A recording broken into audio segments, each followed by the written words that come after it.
saya baik-baik saja di sini. Nah ternyata sekarang kece hancur di sini. Coba saya pengen tahu Abu Janda, Abu Janda, Denny Siregar, Eko Kuntadi dan Dewi Tanjung lah, dan siapa lah ya, buzzer-buzzer yang menurut dia benar. Coba lakukan tes eksperimen ini, masukkan mereka ke, toh mereka juga sudah pernah dilaporkan, ya kan? Coba masukkan ke sana, saya pengen lihat, dan kita semua akan melihat bagaimana keputusan alam, eksekusi alam, penjara nggak bisa dibohongi.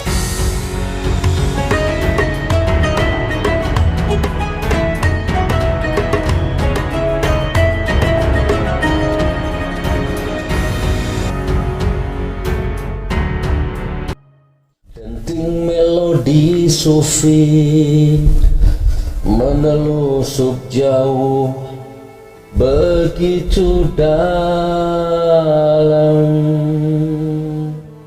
menyusuri lorong batin siang hari di tahanan bareskrim.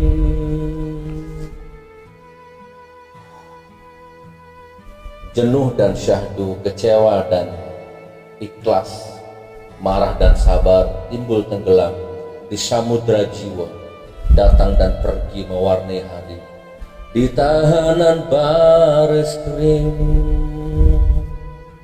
Kusadap dan kuserap energi motivasi hidup, kususun puing-puing momentum, ku baca lagi helai demi helai jejak sejarah hidup, bahkan untuk sekedar bertahan dalam kejenuhan sampai tiba nanti mentari harapan baru bersinar lagi, terbit kembali.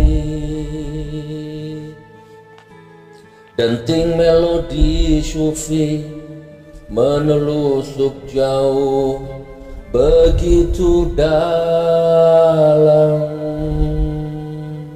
menyusuri lorong batin siang hari di tahanan bareskrim.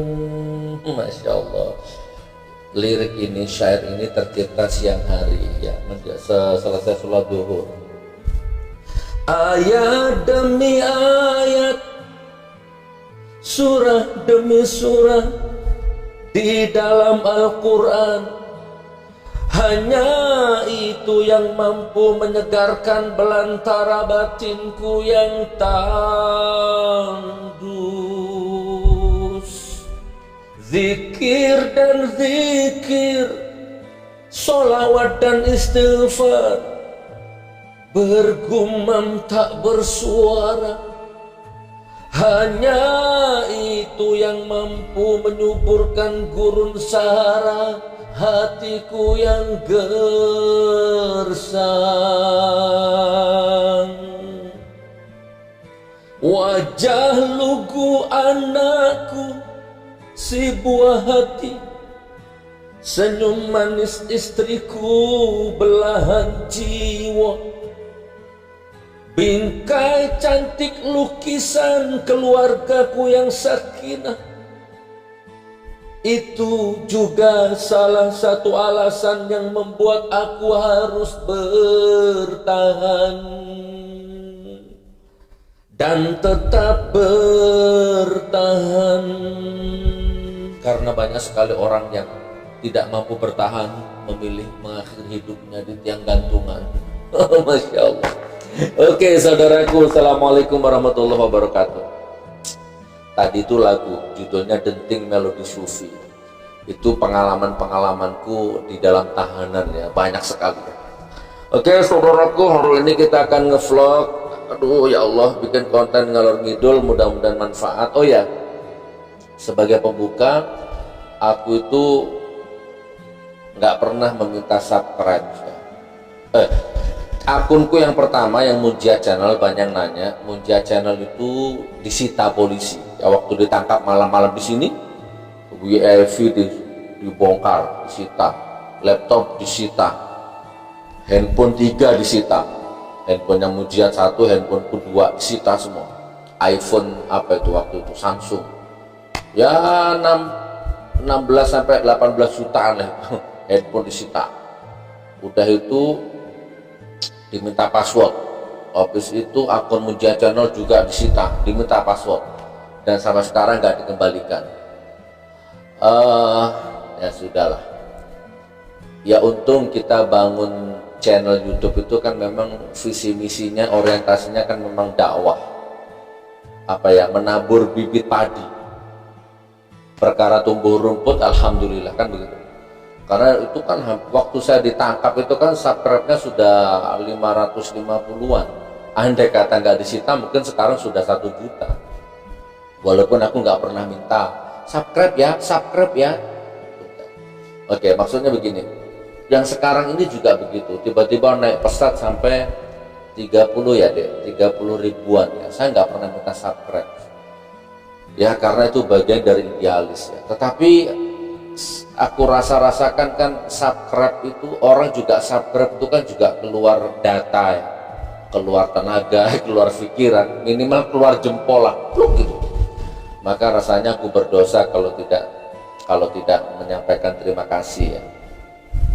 Aku tidak pernah meminta subscribe, karena subscribe apalagi penghasilannya. Walaupun yang dulu pernah aku dapat 40 juta tiap bulan. Dan itu aku bersyukur ya, aku bisa bedah rumah, aku bisa pesantren, itu rasanya tenang gitu kan. Nah, oke, next. Nah, sekarang yang baru ini, yang Gusnur 13 Official. New Munjia Channel diganti nama menjadi Gusnur 13 Official. Itu tiba-tiba naik ya sampai sekarang 30.000 lebih subscribers. Maka aku harus ucapkan terima kasih, salam santun, salam takdim, salam berkah. Semoga ya, data yang kau korbankan, subscribes yang kau berikan kepada channel ini dikembalikan oleh Allah kepadamu dalam bentuk keberkahan rezeki, keberkahan umur, ya kan? Apalagi keberkahan ilmu. Begitu, dan selalu memancarkan gelombang positif sehingga diantara kita terjadi hubungan harmonis, hubungan abstrak ya, karena kita jarang ketemu dan kita nggak saling kenal kan, maka menjadi hubungan abstrak spiritual ya, yang melahirkan rahasia-rahasia karomah, rahasia-rahasia fadilah begitu ya. Insya Allah ya, Anda memberikan subscribe, saya memberikan konten, terjadilah harmonisasi antara subscribe dan konten ini sehingga ada jalur ya silaturahim batin antara engkau dan aku. Insya Allah ya. Terima kasih. Walaupun saya nggak pernah minta subscribe, tapi ternyata Anda subscribe juga sampai 30.000 sampai detik ini. Insya Allah akan diganti oleh Allah menjadi pahala. Oke saudaraku, saya tadi dapat berita ya, MKC katanya di dalam tahanan Mabes Polri itu yang menghina Nabi Muhammad, menista agama ya. Saya dapat berita katanya di dalam tahanan Baris Krim sana dihajar ya sama beberapa tahanan ya, dan KC ternyata membuat laporan sehingga yang menghajar itu katanya sih diproses. Saya baca beritanya tadi di Detik kalau nggak salah, bahkan yang menghajar katanya Pak Jenderal Napoleon. Pak Jenderal Napoleon itu yang kasus Pak Joko Chandra. Pak Jenderal Napoleon itu satu kamarnya dengan saya bersebelahan, hanya beda tembok aja. Ini kamarnya Pak Jenderal Napoleon, ini sel saya bersebelahan, dan tiap hari ketemu. Dulu waktu awal-awal MKosan apa KC itu ya, itu dengar masuk tahanan tuh ada sedikit penyesalan sih, ya Allah. Kan aku keluar dapat berapa hari tuh baru dia masuk, ya Allah. Andai kata aku ada di dalam, ya Allah. Udah berapa puluh tahun ini nggak pernah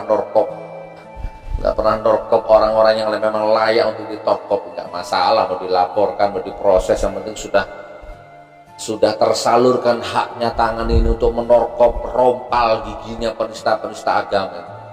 Untung aku metu rek, gak metu. Oke, ini bisa menjadi satu observasi ya, bahwa ini untuk kaum buzzer ya, kaum cebong dongok gitu ya. Orang tuh kalau masuk tahanan itu bukan rahasia umum apapun. Orang kalau masuk tahanan itu minimal dia akan melalui satu proses namanya bully ya. Boleh bully psikis, boleh bully batin, kadang digundul. digundul ya, jalan merangkak gitu kan, atau apalah, atau minimal standar SOP-nya itu masuk sel dulu, breng, kunci dari luar, breng, dan nggak boleh interaksi oleh sama tahanan lain. Dia nggak boleh ngobrol sama tahanan yang lain, tahanan yang di luar juga nggak boleh ngobrol sama dia.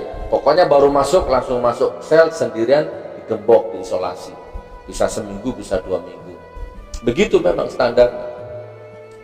Dan tergantung kasusnya. Kalau kasusnya pelecehan seksual, hebat, hancur di dalam ya, burungnya, kemaluannya dibalsem sama lombok. Pelecehan seksual ya, penista agama itu hancur di situ, nggak hidup, nggak dapat tempat. Jadi penjara itu sebenarnya oke lah, kita berpikir tahanan penjara itu memang sesuatu tempat yang mengerikan. Tapi setelah saya 10 bulan di sana itu sebenarnya enggak juga ya. Justru di situ tuh ada dimensi tertentu ya. Di situ tuh munafik, penjilat, murni, tulus, ketemu semua di situ. Karakter manusia itu ya di situ. Di luar penjahat, kalau memang itu memang sudah wataknya, di dalam tetap penjahat. Di luar dia penipu, di luar menipu dia, modus, masuk ke tahanan, itu ternyata di sana di tahanan masih menipu juga. Yang ditipu ya teman-teman sama tahanannya, memang udah karakternya. Maka kalau mau ngelihat wataknya seseorang itu ya ternyata di dalam tahanan itu. Nah gitu loh maksudnya, maksud saya begitu.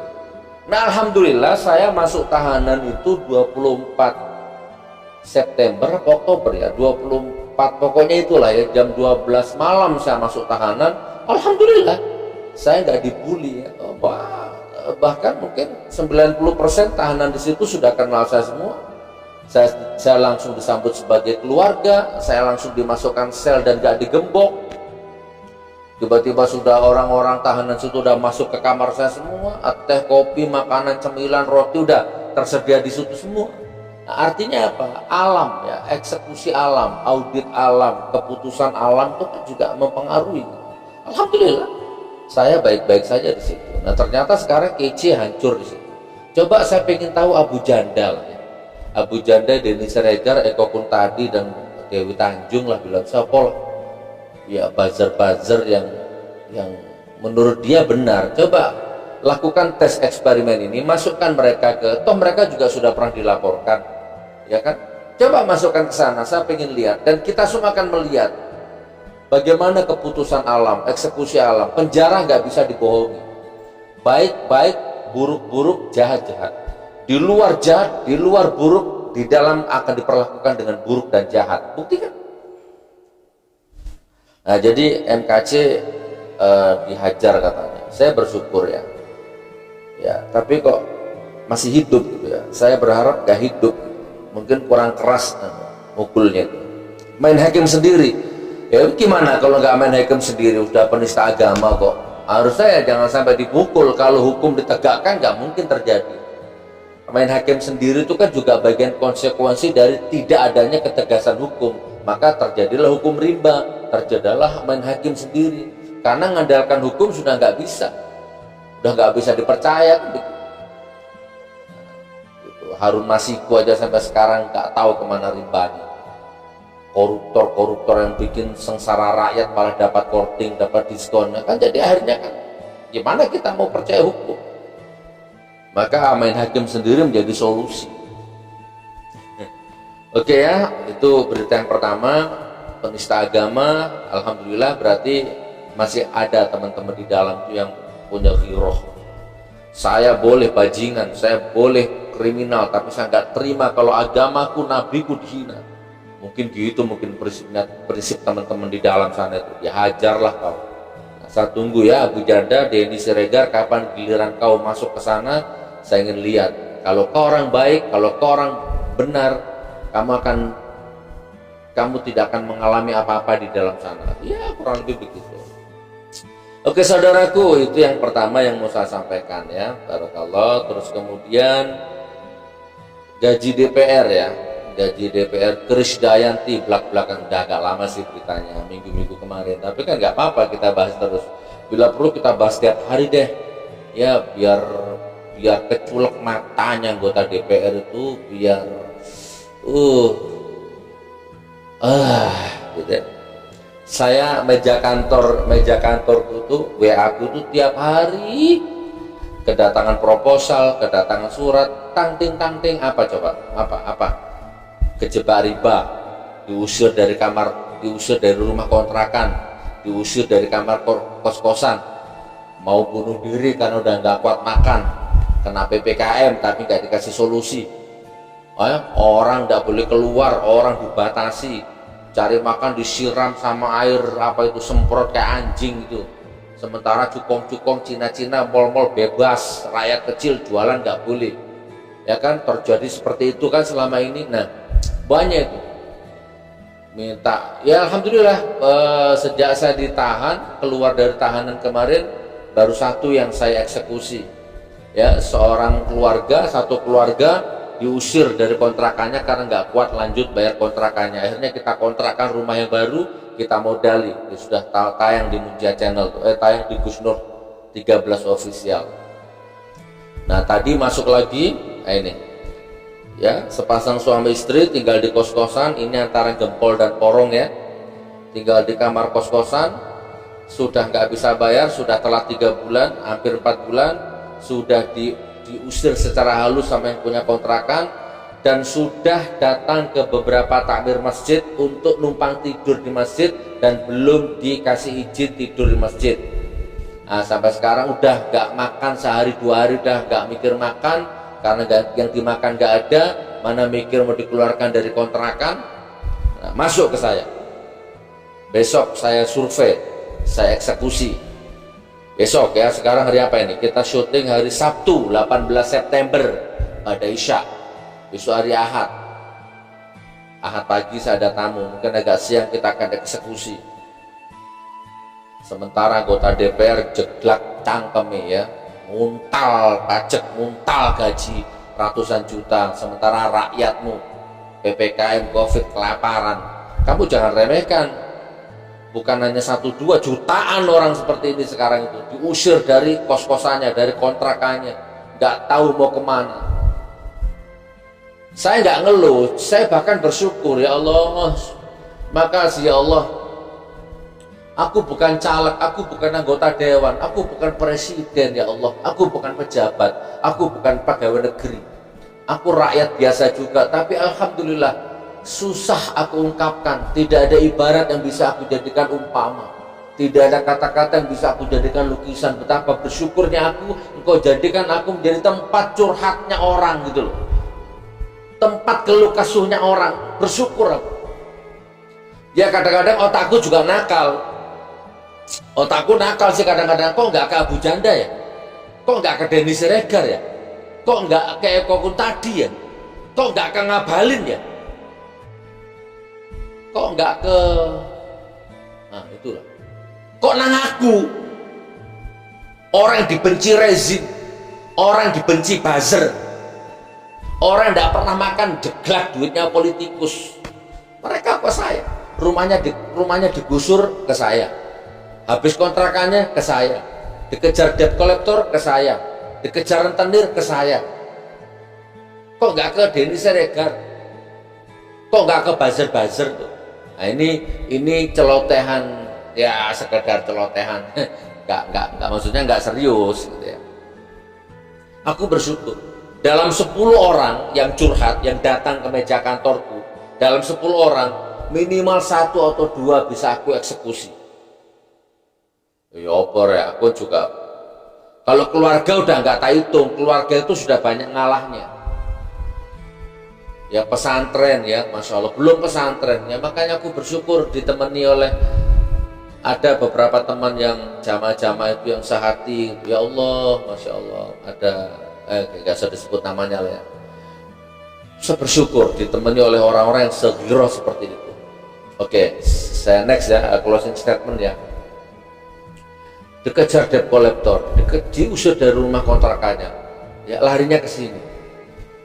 Dan saya bersyukur ya Allah, ya engkau percayakan hamba seperti ini, walaupun nggak semua, 10 orang minimal 1, minimal 2, syukur-syukur 3, pernah 4 dulu sebelum ada Covid dulu tuh kan, kita sudah eksekusi berapa itu.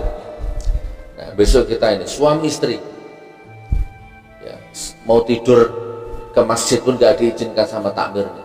Besok kita eksekusi. Ditunggu liputannya di Gus Nur 13 official.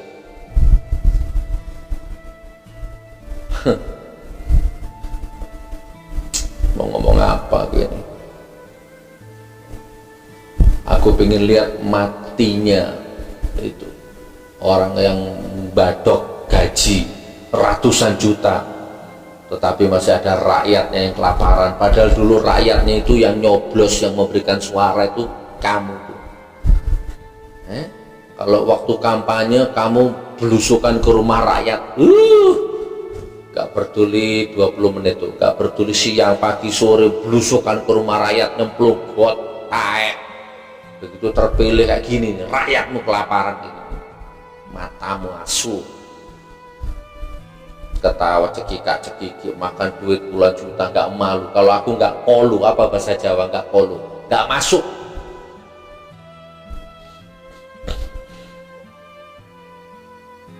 Oke saudaraku, mudah-mudahan konten ini manfaat. Ya hidup itu memang kejam ya, yang seperti inilah hidup itu yang kita nikmati. Sebentar lagi kita akan mati semua. Yang badok uang gaji ratusan juta itu akan mati, yang memberikan suara juga akan mati, rakyatnya juga akan mati. Kita akan melihat cara matinya seperti apa nanti, insya Allah ya. Kita doakan. Oke, doakan saya teman ya, mudah-mudahan semuanya bisa saya cover. Mudah-mudahan kalau mau bergabung, mari ada di grup itu, nanti ada grup sahabat Gus Nur, ada grup ngaji bareng Gus Nur, ada grup agen madu. Ya minimal doanya lah, nggak harus dananya, doanya. Ya Allah, mudah-mudahan diberikan rezeki yang berlimpah ya Gus Nur, sehingga bisa ya udah kadung jadi apa, jadi tujuan orang kesini ya, orang curhat, ya udah kita nikmati, mudah-mudahan dilancarkan rezekinya ya Allah. Al-Fatihah, ini cuma satu kali Al-Fatihah.